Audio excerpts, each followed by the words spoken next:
ਵਾਹਿਗੁਰੂ ਜੀ ਕਾ ਖਾਲਸਾ ਵਾਹਿਗੁਰੂ ਜੀ ਕੀ ਫਤਿਹ। ਮੈਂ ਤੁਹਾਡੀ ਹੋਸਟ ਪ੍ਰੀਤ ਕੌਰ ਨਿਊਜ਼ ਟੀਵੀ 84 ਦੇ ਨਾਲ ਵੀਅਰਸ।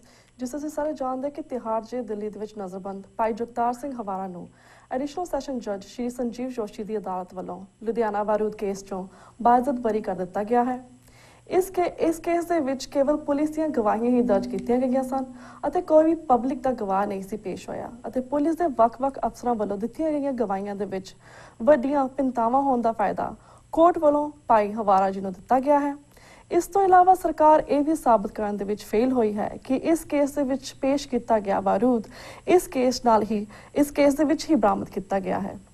ਇਸ ਤਰ੍ਹਾਂ ਹੋਰ ਵੀ ਬਹੁਤ ਝੂਠੇ ਸਬੂਤ ਸਾਹਮਣੇ ਆਏ ਹਨ ਜਿਸ ਤੋਂ ਸਾਫ਼ ਜ਼ਾਹਰ ਹੁੰਦਾ ਹੈ ਕਿ ਕਿਸ ਤਰ੍ਹਾਂ ਪੰਜਾਬ ਪੁਲਿਸ ਤੇ ਪੰਜਾਬ ਦੀ ਸਰਕਾਰ ਭਾਈ ਜਗਤਾਰ ਸਿੰਘ ਹਵਾਰਾ ਨੂੰ ਫਸਾਉਣ ਦੇ ਵਿੱਚ ਤੇ ਝੂਠੇ ਕੇਸਿਸ ਪਾਉਣ ਦੇ ਵਿੱਚ ਕੋਈ ਕਸਰ ਨਹੀਂ ਛੱਡ ਰਹੀ।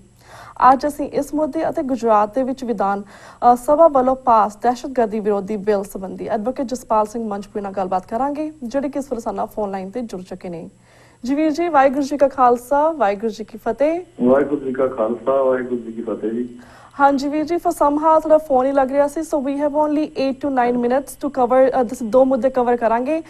ਸਭ ਤੋਂ ਪਹਿਲਾਂ ਅਸੀਂ ਭਾਈ ਜਗਤਾਰ ਸਿੰਘ ਹਵਾਰਾ ਜੀ ਕੋਲ ਸ਼ੁਰੂ ਕਰਦੇ ਹਾਂ। ਜਿਸ ਤਰ੍ਹਾਂ ਅੱਜ ਇਸ ਕੇਸ ਦੀ ਗੱਲ ਕੀਤੀ ਹੈ ਲੁਧਿਆਣਾ ਬਾਰੂਦ ਕੇਸ, ਇਹ ਕੇਸ ਕੀ ਸੀਗਾ ਔਰ ਕਿਸ ਤਰ੍ਹਾਂ ਪੂਰੇ ਵੇਰਵੇ ਨਾਲ ਦੱਸੋ ਕਿਸ ਤਰ੍ਹਾਂ ਇਸ ਕੇਸ ਦੇ ਵਿੱਚੋਂ ਬਰੀ ਹੋਏ ਨੇ। ਹਾਂਜੀ, ਇਹ ਜਿਹੜਾ ਕੇਸ ਸੀ 28 ਦਸੰਬਰ 1995 ਦੇ ਵਿੱਚ ਜਦੋਂ ਪਹਿਲਾਂ ਉਸ ਤੋਂ ਕੁਝ ਦਿਨ ਪਹਿਲਾਂ ਭਾਈ ਜਗਤਾਰ ਸਿੰਘ ਹਵਾਰਾ ਦੀ ਅਰੈਸਟ ਹੋਈ ਸੀ ਲੁਧਿਆਣਾ ਦੇ ਵਿੱਚ। ਇਹ ਕੇਸ ਥਾਣਾ ਫੋਕਲ ਪੁਆਇੰਟ ਲੁਧਿਆਣਾ ਦੇ ਵਿੱਚ ਦਰਜ ਕੀਤਾ ਗਿਆ ਸੀ। FIR number 203/95।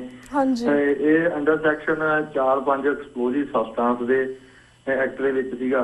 ਤੇ ਇਸ ਕੇਸ ਦੇ ਵਿੱਚ ਭਾਈ ਹਵਾਰਾ ਦੇ ਐਜ਼ ਪਰ ਪ੍ਰੋਸੀਕਿਊਸ਼ਨ ਸਟੋਰੀ ਭਾਈ ਹਵਾਰਾ ਨੇ ਇੰਕਸ਼ਾਫ ਕੀਤਾ ਵੀ ਮੈਂ 12 ਕਿਲੋ ਜੈਲਾਟਾਈਨ ਤੇ 7 ਕਿਲੋ RDX ਕਿਤੇ ਲੁਕੋ ਕੇ ਰੱਖਿਆ ਹੋਇਆ ਤੇ ਉਹ ਮੈਂ ਬਰਾਮਦ ਕਰਾ ਸਕਦਾ। ਫਿਰ ਉਹਨਾਂ ਨੇ ਪੁਲਿਸ ਨੇ ਰਿਕਵਰ ਕੀਤਾ।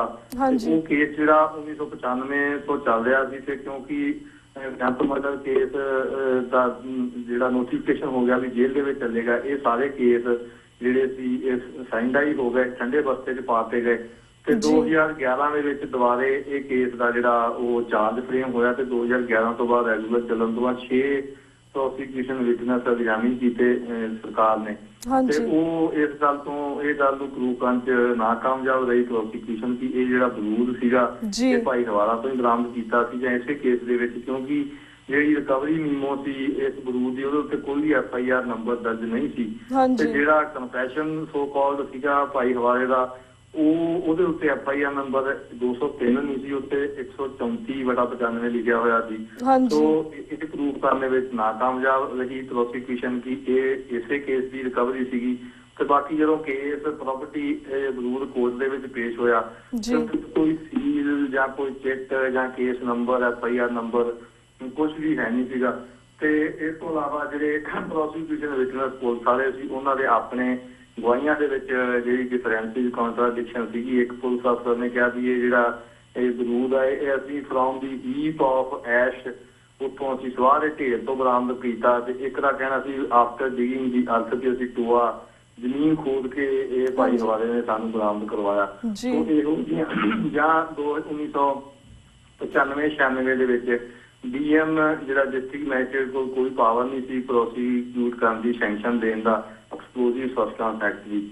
ਤੇ ਉਹ ਉਸ ਟਾਈਮ ਸੈਂਟਰਲ ਗਵਰਨਮੈਂਟ ਕੋਲ ਪਾਵਰ ਸੀ। 2002 ਦੇ ਵਿੱਚ ਇਹ ਪਾਵਰਾਂ DM ਕੋ ਆਈਆਂ। ਉਦੋਂ DM ਕੋ ਸੈਂਕਸ਼ਨ ਸੀ। ਇਹ ਸਾਰੇ ਪੁਆਇੰਟ ਜਿਹੜੇ ਸੀਗੇ ਆਧਾਰ ਬਣੇ ਭਾਈ ਜਗਤਾਰ ਸਿੰਘ ਹਵਾਰੇ ਦਾ ਇਹ ਕੇਸ ਅਕੁਇਟ ਹੋਣ ਦੇ। ਹਾਂਜੀ, ਇਸ ਤੋਂ ਇਲਾਵਾ ਵੀ ਮੈਂ ਦੱਸਣਾ ਚਾਹਾਂਗਾ ਵੀ ਇਸ ਤੋਂ ਇਲਾਵਾ ਇੱਕ ਕੇਸ ਪਹਿਲਾਂ 2012 31 ਅਗਸਤ 2012 ਨੂੰ ਵੀ ਆਰਮਜ਼ ਐਕਟ ਦਾ ਇਹਨਾਂ ਦਾ ਭਾਈ ਹਵਾਰੇ ਦਾ ਬਰੀ ਹੋ ਚੁੱਕਿਆ। ਤੇ ਇਸ ਤੋਂ ਇਲਾਵਾ 2 ਕੇਸ ਲੁਧਿਆਣੇ ਦੇ ਵਿੱਚ 1995 ਦੇ ਪੈਂਡਿੰਗ ਜਿਹੜੇ ਸਰਕਾਰ ਨੇ ਅਜੇ ਤੱਕ ਜਿਹੜੇ ਉਹਨਾਂ ਕੇਸਾਂ ਦੇ ਵਿੱਚ ਪੇਸ਼ ਨਹੀਂ ਕੀਤਾ। ਅਰੈਸਟ ਉਹਨਾਂ ਕੇਸਾਂ ਦੇ ਵਿੱਚ ਪਈ ਹੋਈ ਆ। ਤੇ ਸੋ ਉਹ ਵੀ ਯਤਨ ਕਰ ਰਹੇ ਆ ਕਿ ਕੇਸ ਜਿਹੜੇ ਓਪਨ ਹੋ ਜਾਣ। ਦਿੱਲੀ ਵਾਲੇ ਕੇਸ ਖਤਮ ਹੋਣ ਤੋਂ ਬਾਅਦ ਪੰਜਾਬ ਦੇ ਵਿੱਚ ਲਗਭਗ 20 ਦੇ ਕਰੀਬ ਜਿਹੜੇ ਕੇਸ ਹੈਗੇ ਆ ਭਾਈ ਹਵਾਰੇ ਦੇ ਪੈਂਡਿੰਗ ਆ, ਜਿਨ੍ਹਾਂ ਨੂੰ ਸਰਕਾਰ ਕੋਈ ਰੀਜਨ ਦੇ ਕੇ ਪੁਲਿਸ ਦੀ ਸਿਕਿਉਰਿਟੀ ਪ੍ਰੋਬਲਮ ਆ, ਜੇ ਪ੍ਰੋਬਲਮ ਆ, ਉਹਨਾਂ ਕੇਸਾਂ ਦੇ ਵਿੱਚ ਪੇਸ਼ ਨਹੀਂ ਕਰ ਰਹੀ, ਉਹਨਾਂ ਨੂੰ ਪ੍ਰੋਸੀਡ ਆਨ ਨਹੀਂ ਕਰ ਰਹੀ।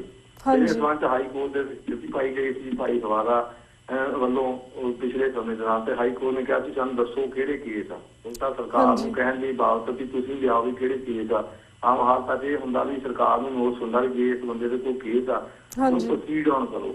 ਤੇ ਇਹਨਾਂ ਦੇ ਵਿੱਚ ਹਾਈ ਕੋਰਟ ਨੇ ਇਹ ਗੱਲ ਕਹੀ ਤੁਸੀਂ ਲਿਆਓ ਕਿਹੜੇ ਕੇਸ ਹੈਗੇ ਤੁਹਾਡੇ ਕੋਲ ਜਿਹੜੇ ਤੁਹਾਡੇ ਤੇ ਚੱਲਣ ਵਾਲੇ ਹੈਗੇ ਆ। ਸੋ ਉਸ ਵਾਸਤੇ ਵੀ ਜਿਹੜੀਆਂ ਸਿਮਰਨਜੀਤ ਸਿੰਘ ਐਡਵੋਕੇਟ ਹੈਗੇ ਚੰਡੀਗੜ੍ਹ ਉਹਨਾਂ ਨੇ RTI ਦੇ ਤਹਿਤ ਪਾਈ ਹੋਈ ਆ ਸਰਕਾਰ ਕੋਲ ਉਹ ਆਪਣੀ ਕਿਹੜੇ ਕਿਹੜੇ ਕੇਸਾਂ 'ਚ ਪਾਈ ਜਗਤਾਰ ਸਿੰਘ ਹਵਾਰਾ ਵਜੀਂਦਾ ਤੇ ਆਉਂਦੇ ਸਮੇਂ ਦੇ ਯਤਨ ਕਰਾਂਗੇ ਵੀ ਘੱਟੋ ਘੱਟ ਮੈਂ ਲੁਧਿਆਣੇ ਯਤਨ ਕਰਾਂਗਾ ਵੀ ਜਿਹੜੇ ਲੁਧਿਆਣੇ ਦੇ 2 ਪੈਂਡਿੰਗ ਕੇਸ ਉਹ ਵੀ ਜਿਹੜੇ ਆ ਤਸਦੀਕ ਹੋਣ ਤੇ ਪੂਰੇ ਆਪਣੇ ਸਟੇਟ ਤੱਕ ਜਾਣ। ਜੀ ਜੀ ਤੇ ਵੀਰ ਸਾਨੂੰ ਬੜੀ ਖੁਸ਼ੀ ਦੀ ਗੱਲ ਹੈ ਕਿ ਇਸ ਕੇਸ ਤੋਂ ਚਲੋ ਇਹ ਬਰੀ ਹੋ ਗਈ ਨੇ, ਪਰ ਇਸ ਦੇ ਨਾਲ ਇਹ ਵੀ ਦੁੱਖ ਦੀ ਗੱਲ ਹੈ ਕਿ ਜਿਸ ਤਰ੍ਹਾਂ ਹਾਂਜੀ ਵੀਰ ਜੀ ਹੈਲੋ ਮਨਜਪੁਰ ਵੀਰ ਜੀ ਹੈਲੋ ਹਾਂਜੀ ਵੀਰ ਸਾਨੂੰ ਮੇਰੀ ਆਵਾਜ਼ ਆ ਰਹੀ ਹੈ? ਹਾਂਜੀ ਵੀਰ ਜੀ ਇੱਕ ਹੋਰ ਮੁੱਦੇ ਤੋਂ ਅਸੀਂ ਤੁਹਾਡੇ ਵਿਚਾਰ ਜਾਣਨੇ ਚਾਹਾਂਗੇ। ਜਿਸ ਤਰ੍ਹਾਂ ਅਸੀਂ ਗੱਲ ਕੀਤੀ ਆ ਵੀਰ ਹਵਾਰਾ ਦੀ ਗੱਲ ਕੀਤੀ ਜਾਂ ਹੋਰ ਵੀਰਾਂ ਦੀ ਗੱਲ ਕੀਤੀ ਆ, ਟਾਈਮ ਟੂ ਟਾਈਮ ਤੁਸੀਂ ਕਿਸ ਤਰ੍ਹਾਂ ਇਹਨਾਂ ਦੇ ਕੇਸ ਲੜਦੇ ਹੋ ਤੇ ਜਿੱਤਦੇ ਹੋ, ਇਸ ਨਾਲ ਇਸ ਰਿਲੇਟ ਕਰਨਾ ਚਾਹੁੰਦੇ ਇੱਕ ਹੋਰ ਮੁੱਦਾ ਜਿਸ ਤਰ੍ਹਾਂ 30 ਮਾਰਚ ਨੂੰ ਗੁਜਰਾਤ ਦੇ ਵਿੱਚ control terrorism and organised crime bill 2015 ਪਾਸ ਕੀਤਾ ਗਿਆ, ਜਿਸ ਦੇ ਤਹਿਤ ਕਿਸੇ ਵੀ ਅਪਰਾਧੀ ਦੀ ਜ਼ਮਾਨਤ ਨਹੀਂ ਹੋ ਸਕਦੀ ਐਂਡ ਇਸ ਦੇ ਤਹਿਤ ਅਖੌਤੀ ਅਪਰਾਧੀ ਬੇਗੁਨਾਹ ਹੋਣ ਦੀ ਸ਼ਰਤ ਵਿੱਚ ਵੀ ਸਰਕਾਰ, ਪੁਲਿਸ, ਸਿਵਲ ਅਧਿਕਾਰੀ ਕਾਨੂੰਨੀ ਤਹਿਤ ਕਿਸੇ ਤੇ ਵੀ ਕੋਈ ਕਾਰਵਾਈ ਨਹੀਂ ਕਰ ਸਕਦਾ। Can you tell us in detail, because we have 3-4 minutes left, can you tell us in detail ਕਿ ਇਹ law ਕੀ ਹੈ? Also ਜਿਸ ਤਰ੍ਹਾਂ ਸਾਡੇ ਜਿਸ ਤਰ੍ਹਾਂ ਵੀਰ ਨੇ ਭੈਣ ਭਰਾ ਨੇ ਬਾਹਰ ਨੇ, ਜਿਸ ਤਰ੍ਹਾਂ ਤੁਸੀਂ ਹਮਾਇਤ ਕਰਦੇ ਹੋ ਜਦੋਂ ਤੁਸੀਂ ਬਾਹਰ ਕਰਦੇ ਹੋ, how will affect us ਅਗਰ ਇਹ ਬਾਕੀ ਦੇ ਸੂਬਿਆਂ ਦੇ ਵਿੱਚ ਵੀ ਜਾਂ ਬਾਕੀ ਦੀ ਸਟੇਟਾਂ ਦੇ ਵਿੱਚ ਵੀ ਇਸ ਤਰ੍ਹਾਂ ਦਾ law ਪਾਸ ਹੋ ਜਾਂਦਾ ਹੈ? ਹਾਂਜੀ ਇਹਦੇ ਚ ਇਹ ਮੋਦੀ ਜਦੋਂ ਮੁੱਖ ਮੰਤਰੀ ਸੀ ਗੁਜਰਾਤ ਉਦੋਂ ਵੀ ਇਹ ਲਾ ਲਿਆਂਦਾ ਗਿਆ ਸੀ, ਪਰ ਉਦੋਂ ਜਿਹੜੀ ਆ ਰਾਸ਼ਟਰਪਤੀ ਦੀ ਸਹਿਮਤੀ ਨਹੀਂ ਹੋ ਸਕੀ। ਹੁਣ ਇਹਨਾਂ ਦੀ ਸੈਂਟਰ ਦੇ ਵਿੱਚ ਵੀ ਸਰਕਾਰ ਹੈਗੀ ਆ। ਇਹ ਕਾਲਾ ਕਾਨੂੰਨ ਜਿਵੇਂ ਅੰਗਰੇਜ਼ਾਂ ਦੇ ਟਾਈਮ ਰੋਡ ਟੈਕਸ ਸੀ ਤੇ ਮੁੜ ਕੇ ਟਾਟਾ ਪੋਟਾ ਲਗਭਗ ਪੋਟਾ ਦੀ ਜਿਹੜੀ ਕਾਨੂੰਨ ਕਾਪੀ ਆ ਇਹ ਐਕਟ ਹੈਗਾ, ਉਹਦੇ ਚ ਕੁਝ ਸਖਤ ਧਾਰਾਵਾਂ ਵੀ ਜਿਹੜੀਆਂ ਜੋੜੀਆਂ ਗਈਆਂ ਨੇ। ਜਿਹੜਾ ਇੱਕ ਸੋ ਕਾਲਡ ਡੈਮੋਕ੍ਰੇਸੀ ਦੇ ਵਿੱਚ ਇਹੋ ਜਿਹਾ ਕਾਨੂੰਨ ਲਿਆਉਣਾ ਜਿਹੜਾ ਉਹ ਠੀਕ ਨਹੀਂ ਹੈਗਾ ਆਪਣੇ ਪੋਲੀਟੀਕਲ ਰਾਈਵਲਸ ਨੂੰ। ਤੇ ਖਾਸ ਤੌਰ ਤੇ ਜਿਸ ਤਰ੍ਹਾਂ ਮੋਦੀ ਨੇ ਗੁਜਰਾਤ ਦੇ ਵਿੱਚ ਘੱਟ ਗਿਣਤੀਆਂ ਨੂੰ ਉੱਥੇ ਮੁਸਲਮਾਨਾਂ ਦਾ ਕਤਲੇਆਮ ਕਰਾਇਆ, ਜਿਹੜੀ ਵੀ ਕੋਈ ਆਵਾਜ਼ ਆਪਣੇ ਹੱਕ ਦੀ ਉੱਠੇਗੀ ਇਸ ਮੁਲਕ ਦੇ ਵਿੱਚ ਤੇ ਖਾਸ ਤੌਰ ਤੇ ਐਕਟ ਦੇ ਪਾਸ ਹੁੰਦੇ ਗੁਜਰਾਤ ਦੇ ਵਿੱਚ ਤੇ ਉਹਨੂੰ ਇਸ ਐਕਟ ਦੇ ਵਿੱਚ ਅੰਦਰ ਦੇ ਦਿੱਤਾ ਜਾਏਗਾ। ਕੋਈ ਅਪੀਲ ਦਲੀਲ ਵਕੀਲ ਨਹੀਂ। ਇਹ ਇੰਟਰਨੈਸ਼ਨਲ ਪਲੇਟਫਾਰਮ ਤੇ ਗੱਲ ਲੈ ਕੇ ਆਉਣੀ ਚਾਹੀਦੀ ਆ ਵੀ ਮਨੁੱਖੀ ਹੱਕਾਂ ਦੇ ਵਿਰੋਧੀ ਇਹ ਕਾਨੂੰਨ ਹੈਗਾ। ਉਸ ਤੋਂ ਪਹਿਲਾਂ ਅਨਲਾਫੁਲ ਐਕਟੀਵਿਟੀ ਪ੍ਰੀਵੈਂਸ਼ਨ ਐਕਟ ਵੀ ਆਲਰੇਡੀ ਚੱਲ ਰਿਹਾ, ਉਹਨੂੰ ਹੋਰ ਹਾਰਡ ਜਿਹੜਾ ਕਰਕੇ ਸੁਣਨ ਦੇ ਵਿੱਚ ਇਹ ਵੀ ਆਇਆ ਵੀ ਸੈਂਟਰ ਦੇ ਵਿੱਚ ਵੀ ਇਹੋ ਜਿਹਾ ਕਾਨੂੰਨ ਜਿਹੜਾ ਇੰਡੀਆ ਭਰ ਦੇ ਵਿੱਚ ਲਾਗੂ ਕੀਤਾ ਜਾਵੇ। ਪੋਟਾਂ ਨੂੰ ਵੀ ਰਿਵਾਈਵ ਕਰਨੀਆਂ ਜਿਹੜੇ ਯਤਨ ਸਰਕਾਰ ਕਰ ਰਹੀ ਆ ਜਾਂ ਉਹਨੂੰ ਵੀ ਹੋਰ ਹਾਰਡ ਕਰਕੇ। ਸੋ ਆਉਣ ਵਾਲੇ ਸਮੇਂ ਜਿਹੜੇ ਆ ਉਹ ਕਾਲੇ ਦੇਣੀ ਜਿਹੜੇ ਇੰਡੀਆ ਦੇ ਵਿੱਚ ਇਸ ਪੱਧਰ ਤੇ ਜਿਹੜਾ ਜਿੱਦਾਂ ਦਾ ਇਹ ਕਾਨੂੰਨ ਹੈਗਾ ਜੇ ਇੰਪਲੀਮੈਂਟ ਹੋ ਜਾਂਦਾ ਤੇ ਇਹਦਾ ਨੁਕਸਾਨ ਘੱਟ ਗਿਣਤੀਆਂ ਨੂੰ ਤੇ ਖਾਸ ਤੌਰ ਤੇ ਗੁਜਰਾਤ ਦੇ ਮੁਸਲਮਾਨਾਂ ਨੂੰ ਹੋਣ ਵਾਲਾ ਉਹਨਾਂ ਦੇ ਨੌਜਵਾਨਾਂ ਨੂੰ ਝੂਠੇ ਕੇਸਾਂ ਦੇ ਵਿੱਚ ਫਸਾ ਕੇ ਪੱਕੇ ਰੂਪ ਜੇਲ੍ਹਾਂ ਦੇ ਵਿੱਚ ਪਾ ਦਿੱਤਾ ਜਾਏਗਾ। ਇਹਦਾ ਵਿਰੋਧ ਕਰਨਾ ਬਣਦਾ ਸਾਰੀਆਂ ਹਿਊਮਨ ਰਾਈਟਸ ਆਰਗੇਨਾਈਜੇਸ਼ਨਾਂ ਨੂੰ।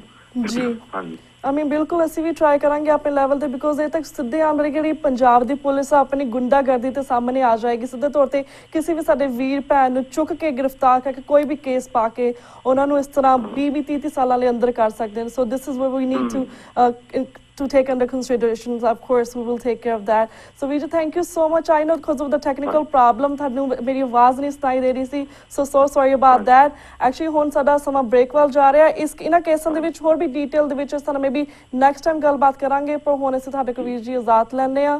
ਵਾਹਿਗੁਰੂ ਜੀ ਕਾ ਖਾਲਸਾ, ਵਾਹਿਗੁਰੂ ਜੀ ਕੀ ਫਤਿਹ। viewers ਇਸ ਦੇ ਨਾਲ ਅਸੀਂ ਤੁਹਾਡੇ ਕੋਲ ਇਜਾਜ਼ਤ ਲੈਂਦੇ ਹਾਂ। I'm so sorry viewers, वक्त हो गया एक छोटे से ब्रेक था। Keep watching news TV 84. We'll be right back after a short break.